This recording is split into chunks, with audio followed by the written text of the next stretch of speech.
I am so happy to be back in Pai, Thailand, that I'm having a little bit of a hard time here getting this video started because I really feel I feel this joy, and it's I really don't want to talk all that much right now. It's this joy. It's gotta take a breath here and ground myself a little bit so I could talk.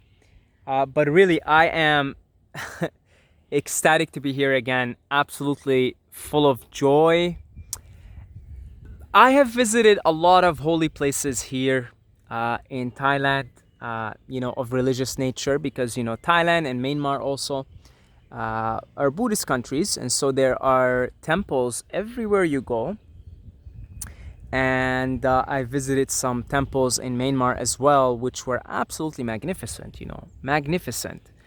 And I even visited one monastery, which was, sort of in a little corner in nature here, around in Pai, which actually walking into it felt like a head of acid.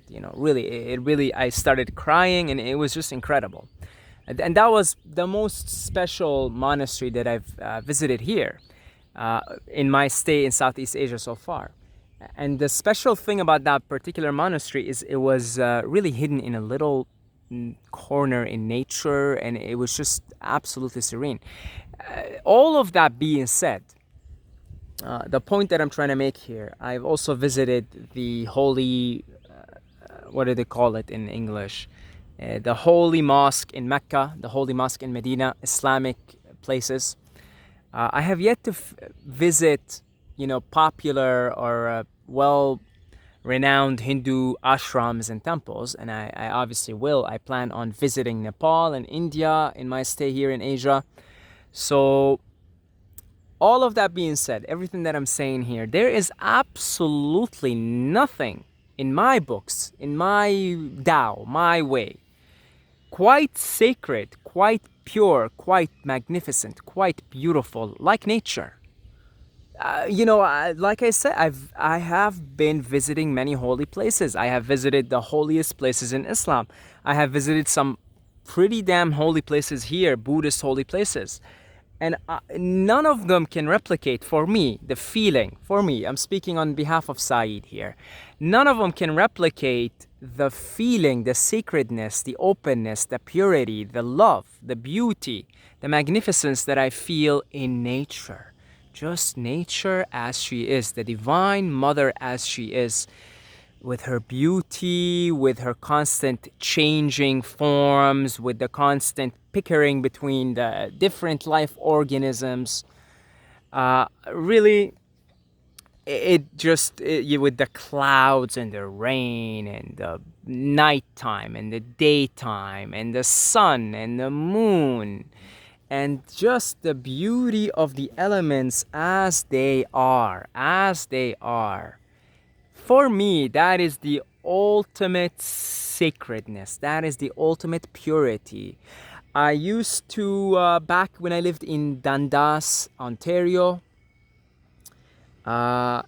which was actually when I started making this channel, when it was maybe between 2 and 3 years ago, something like that.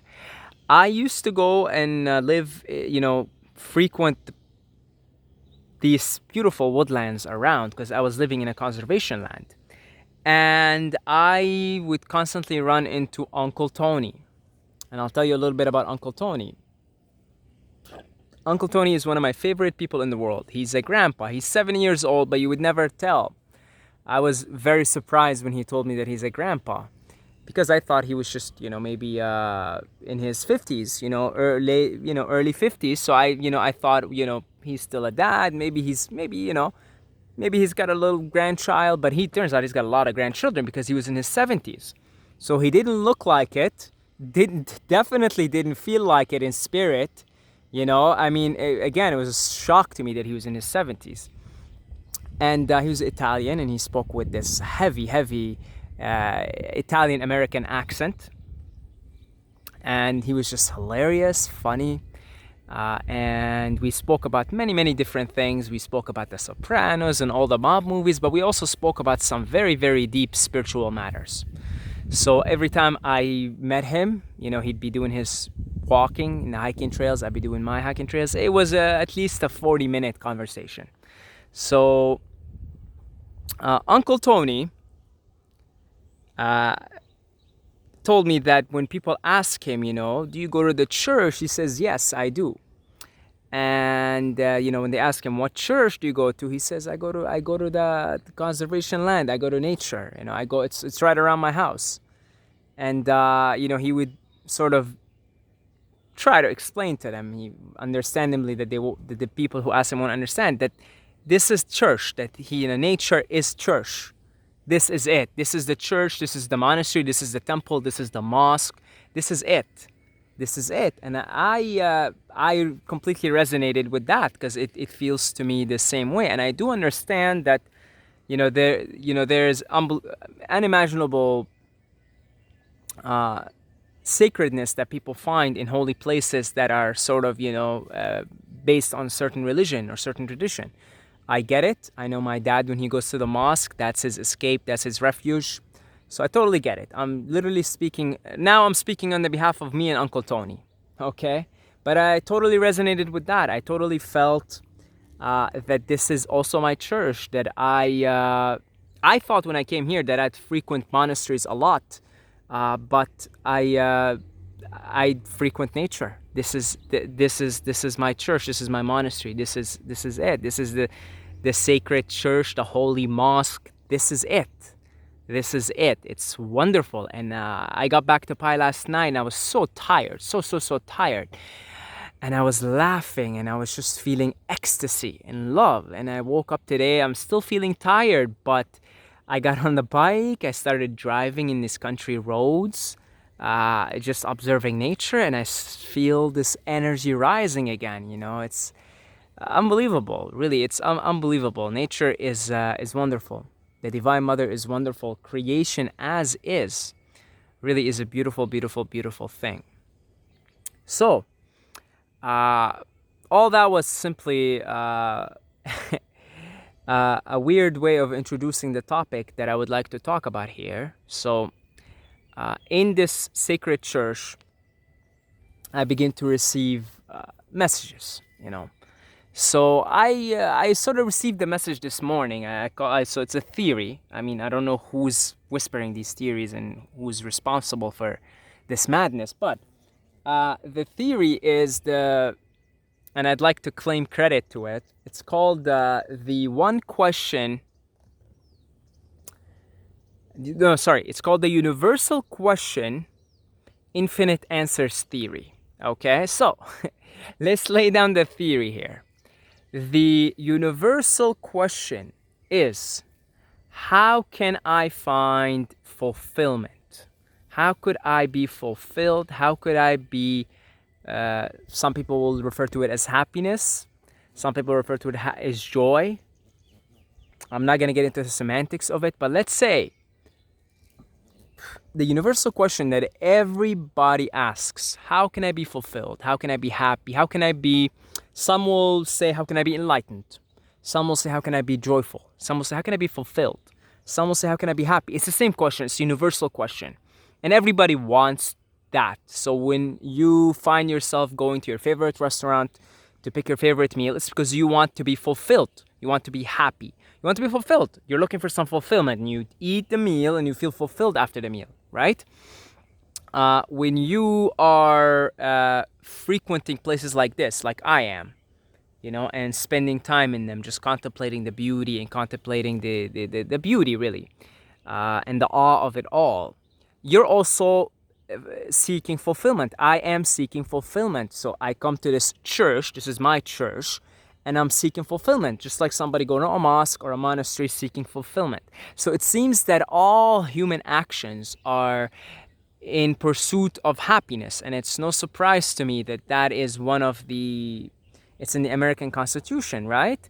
Everyone has the right to pursue happiness, right? So really, because everybody is pursuing happiness, whether they know it or not, by all our actions, like trying to impress others, get the validations from others, because you want to feel accepted, you want to feel at one with your fellow man, your fellow woman. your fellow humans. And so you get a dog, you want to be one with your fellow creatures, your fellow earthlings, etc., etc. So everything we're doing that's the universal question. The universal question is, how can I be happy? How can I be fulfilled? How can I be whole? How can I be one? How can I be God? All different ways of rephrasing the same one universal question.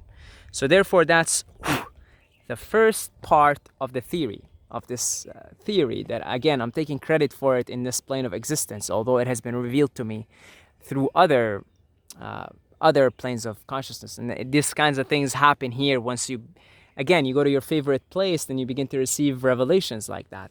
So the universal question, now the infinite answer, that's the second, infinite answers is the second part of the theory. And it is a theory. I mean, guys, maybe even a hypothesis, okay? I don't know.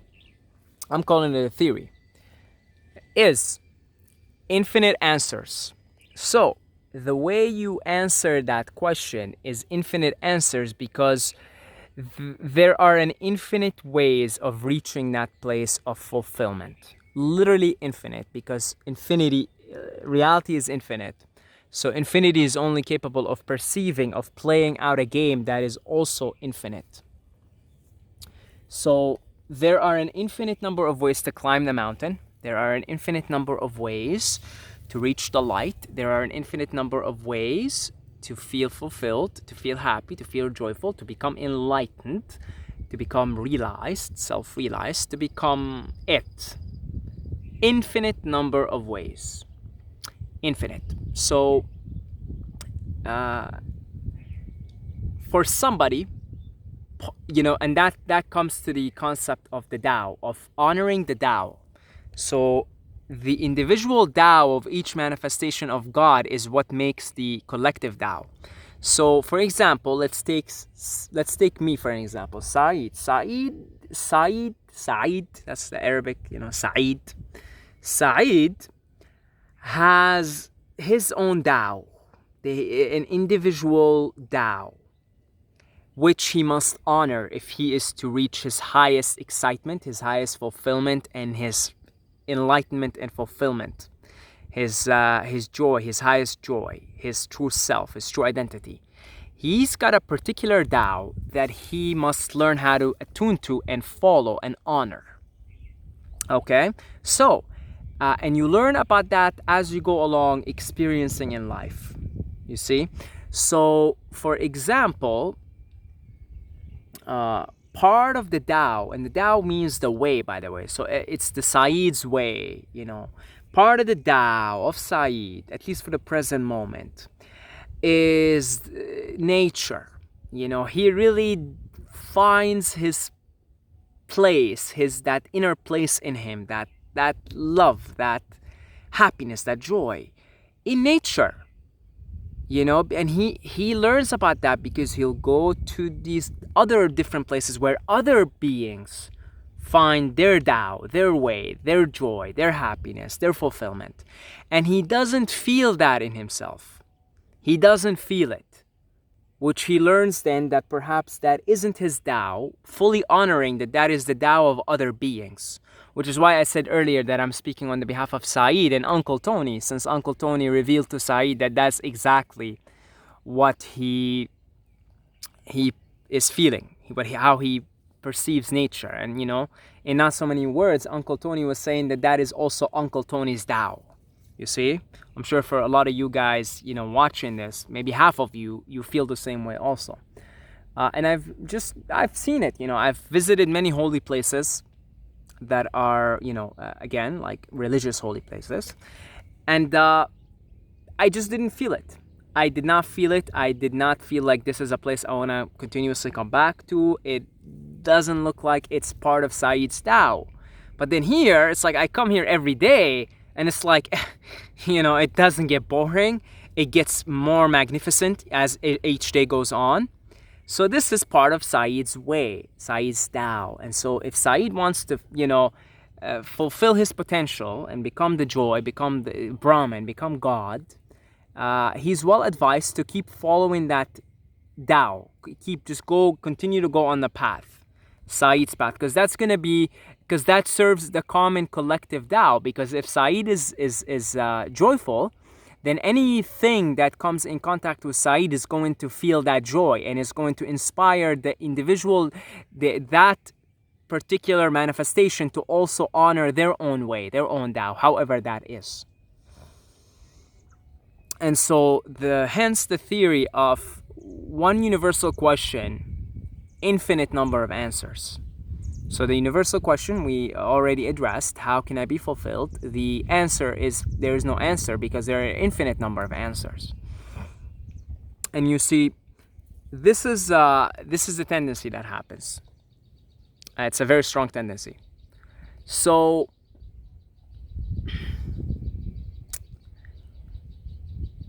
let's say I become, I don't know, let's say somebody, let's take somebody for an example. Let's take a devout Christian, somebody who has found their way, found their Tao, found that place through, devoting their life to the church, devoting their life to Jesus, devoting their life to Christian principles. And now, because they really felt that this resonated with them, they go around preaching it to everybody and force feeding it to the masses, force feeding it through being missionaries, through, like really just trying to say, look, this is the way. And this is the problem. If you say this is the way, you have, how can I put this? You have a limited awareness. You have limited awareness because it is a way, not the way. So, as I was saying, once you say this is the way, this is the way. You've got to follow Jesus. You've got to become Christian. You've got to really dedicate your life to the church. I mean, if you're going to the mosque right now, if you're going to a monastery, or if you're an atheist, or if you're this or that, that's not the way, man. That's not the way. No, you got to become Christian. You've got to become Christian. You've got to do the holy sacraments. You've got to go to the church every Sunday. If you're not doing that, then whatever your way is, that's not the way. You're wasting time. I mean, when you say that, then you're displaying limited awareness, because yes, sure, your way is serving you. It's touching that place inside of you. But it doesn't have to be everyone's way. It isn't everyone's way, because there are an infinite number of ways, infinite answers to the question.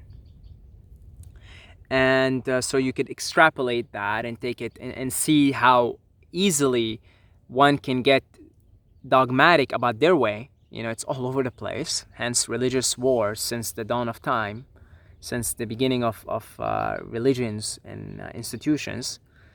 Because everybody's going to preach this as the way, as opposed to our way. And I am a big fan of the way, of the Tao. The Tao means the way, because the Tao is probably, one of the most flexible philosophies that I've ever come across, because it is precisely addressing this issue, which is people clinging on to their way. And the Tao Te Ching clearly addresses that the way is quite subjective to the individual, which makes up the ultimate collective way. So in a way, there is our way, or there is the way. Sorry. So yes, there is the way, but the way is all the ways combined, you see? So when you say this is the way, it has to be all inclusive. If it isn't all inclusive, then this isn't the way. It is our way. So by honoring that everybody goes through life and has a different path, then that you're in total harmony with the way now, because that is the way. The way is that there are an infinite number of ways. So this infinite number of ways makes up the way, the Tao. And this is why I only own two books. Ramana Maharshi's Who Am I? And the Tao Te Ching. Because I have really found an incredible amount of wisdom in the Tao Te Ching. Very simple, very profound. The book is very small. But it just kind of lays it out to you. Very, very simplistic terms. Says, look, You know, this is the way, and the way is there an infinite number of ways. Infinite number of ways. So it's all coming out of good intentions, because people find a way and then they want to share it with others, because they want to be like, look, this is cool. This is, it's like good intentions too. But they say, the path to hell is paved with good intentions. And it's kind of true in this case, because you have good intentions. You want everybody to feel what you're feeling, but you don't have enough wisdom to realize that your way is as unique to you as it will ever get. And everyone's way is as unique to them as it'll ever get. You see?